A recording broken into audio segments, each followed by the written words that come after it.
Ready? Yes, sir.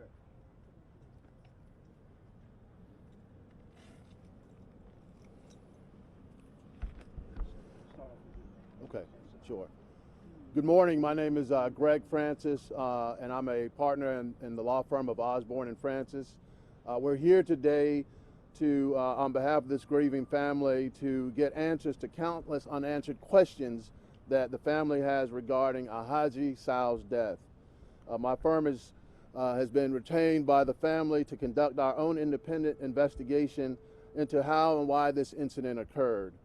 Our primary concern is why non-lethal options weren't considered or used in this case, and more significantly, why the security officer for Florida Tech only had a gun and did not have any type of non-lethal mechanism.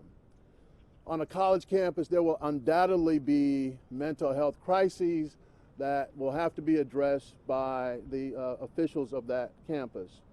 And they do not always require lethal force.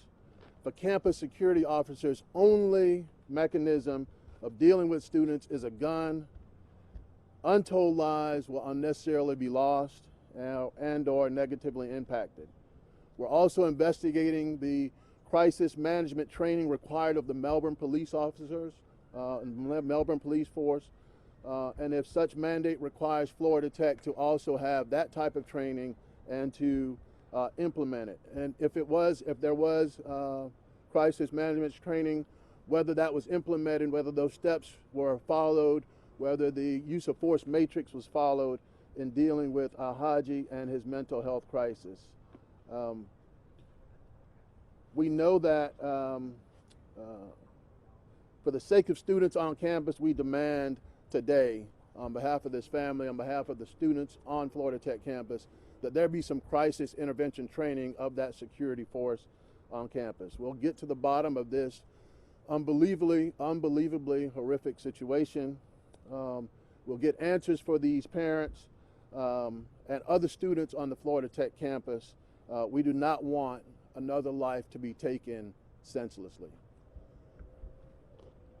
Mr. Sow has a couple words. On behalf of my family, I would first of all like to thank the Almighty for giving us Alhaji. And if He takes him back, He knows best. I'm praying for all the parents out there. May the Almighty protect us from situations like the one we are going through right now. When you see it on TV, you don't know how much pain you get from losing a child until it happened to you. Alhaji was going to come home during the holidays so we can spend time together.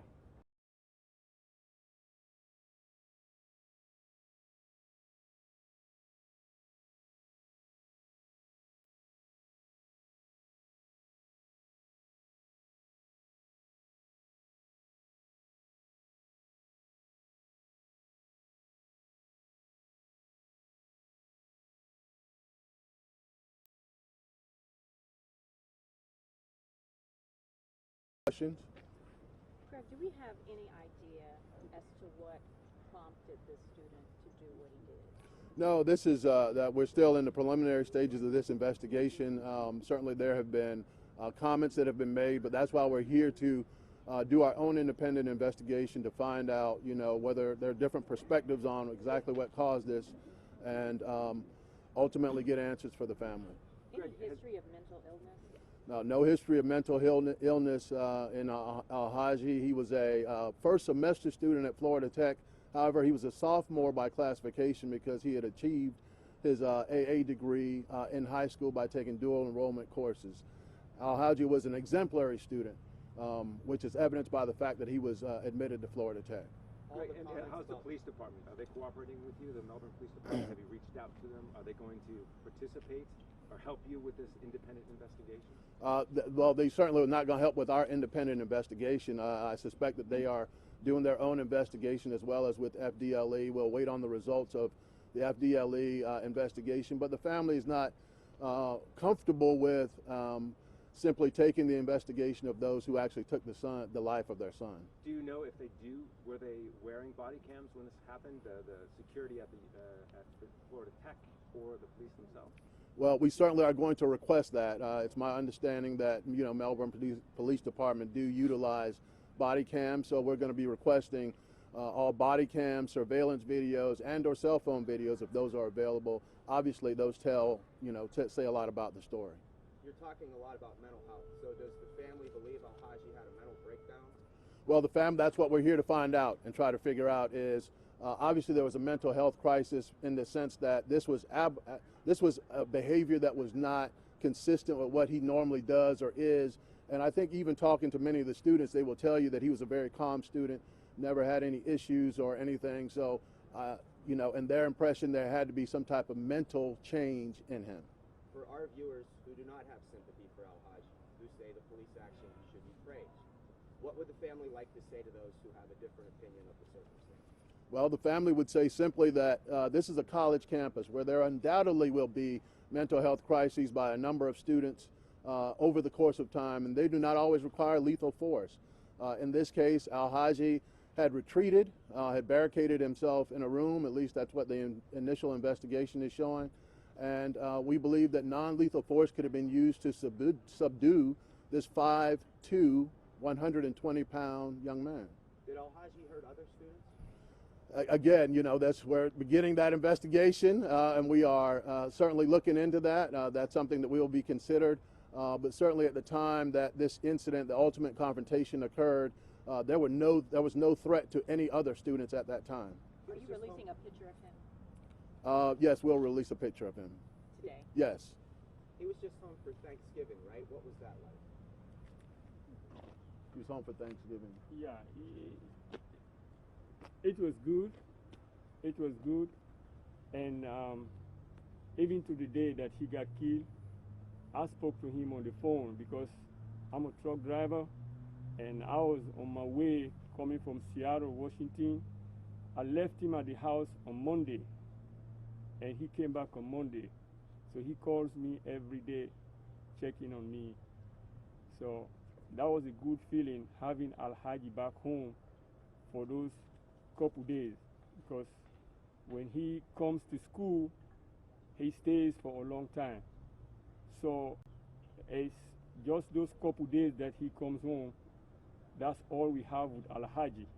And now, that's not going to happen no more.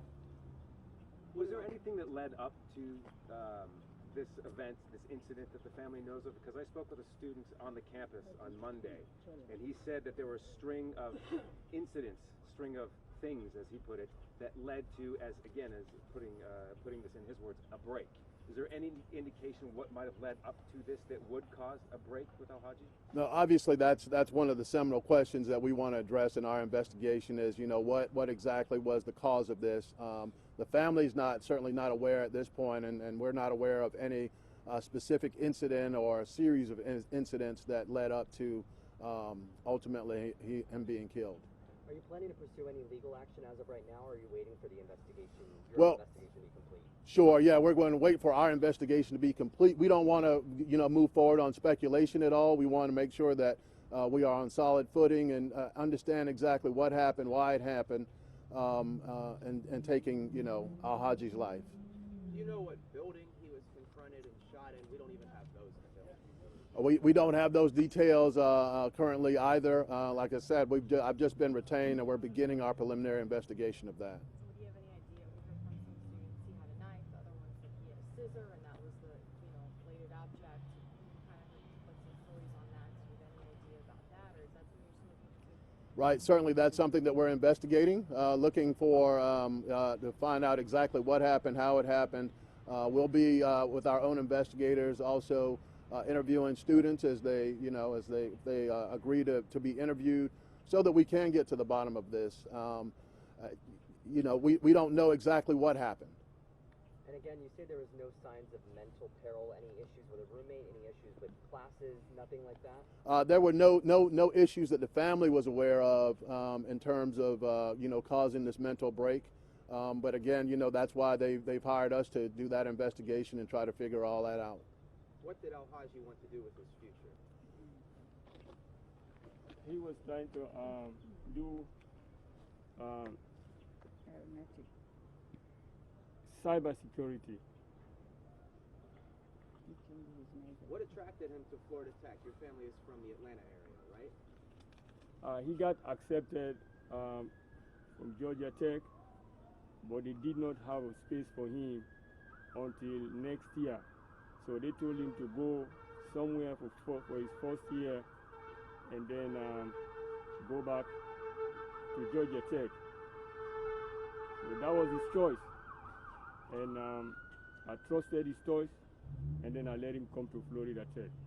Are you going to visit the campus today? Have you already been there since you've been in town? The family will not be visiting Florida Tech today. We have retrieved his belongings from the school, but they've asked us not to come back or not to come on campus. The family not to come on campus. How do you feel about that?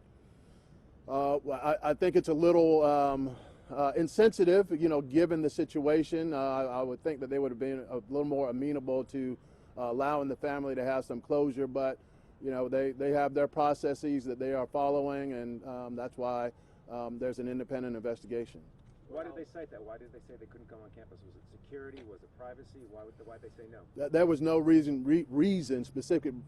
specific reason given why they weren't allowed on campus, but we were contacted by legal representatives for the institution that indicated that they would like to ensure that the family's not going to be on campus at all. As far as you know, was he getting good grades? Was he having any trouble with his grades or any particular course that would have been trouble for him or anything? Right. No, not that the family's aware of. As I said, he's a very exemplary student, and they anticipated that he would continue to do well at Florida Tech as well. And have you heard how many times police fired their weapons? That's still being investigated. There's an autopsy that has been performed or is being performed, but obviously we don't have the results of that autopsy yet. We don't know how many shots were fired and or who fired first or second or what. Some students were reporting between 5 and 15 shots fired. 5 and 15 shots for a young man who's 5'2", 120 pounds. I think that, that speaks for itself. Will you again ask that the family can go to the campus and maybe see the sites or whatever you need to do to get that closure? Given the request or the cease and desist by the campus or by the school in terms of not wanting the family to be there, they will not be attending the campus. In fact, will be returning back to Atlanta to prepare for the funeral for Alhaji. And did he attend the local mosque? Yes. Alhaji is well known by all the imams in Atlanta and even beyond Atlanta, because most of those imams, Alhaji is a student for most of those imams, because he's just not studying like his major, but he also studying the Quran. He knows how to read the Quran, and Alhaji knows what the Quran tells us and how to live our life. So most of the imams in Atlanta and the Atlanta area knows Alhaji. And where are you and your wife from originally? I'm from Sierra Leone, West Africa, and my wife is from Guinea, West Africa. Sir, what do you miss the most about your son? I mean, my son,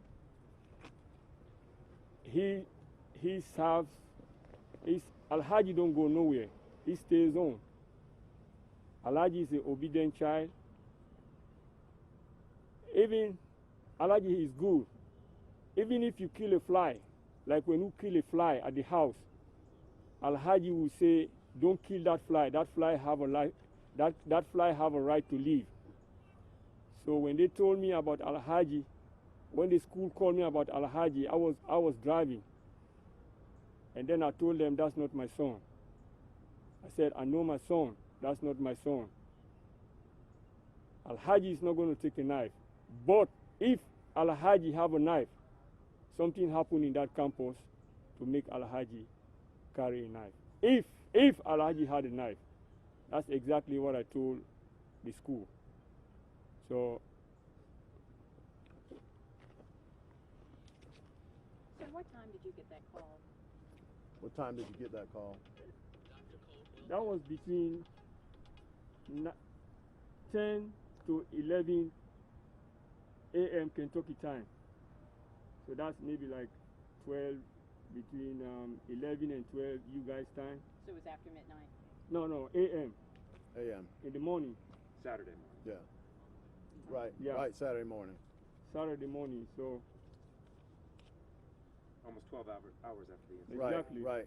Exactly. Did they explain why the time differential and taking that much time to find out what happened, or at least get the identification? No. There's been no explanation as to why there was, any delay in terms of informing the family. Again, all of these are things that we, are going to look into in this investigation. Greg, can you spell the father's first name, please? Sure. Mohamed.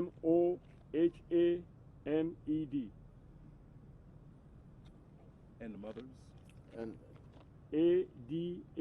And it's Sow. Sow, yes. Her last name is Diallo. Sow. Diallo. And mine is Sow. Sow.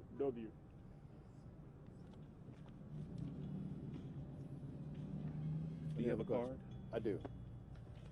Will you be sending his photo via email like you did for Yes, Okay. yes, I'll release that. And I need to give you my email as well.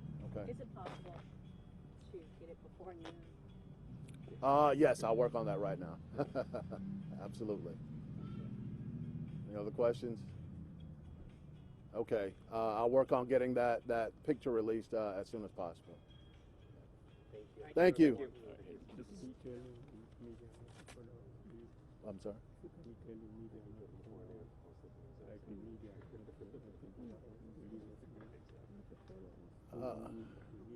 Yeah, right.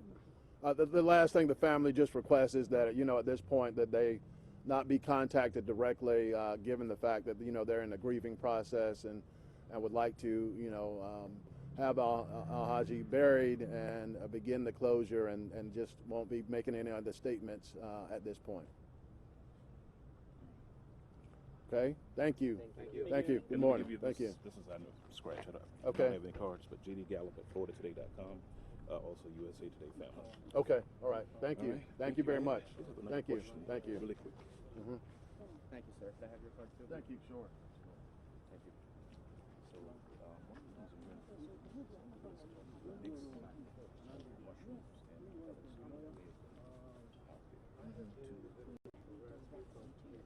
Okay, absolutely. Because I didn't get your release. Oh, okay. All right. I have your Okay.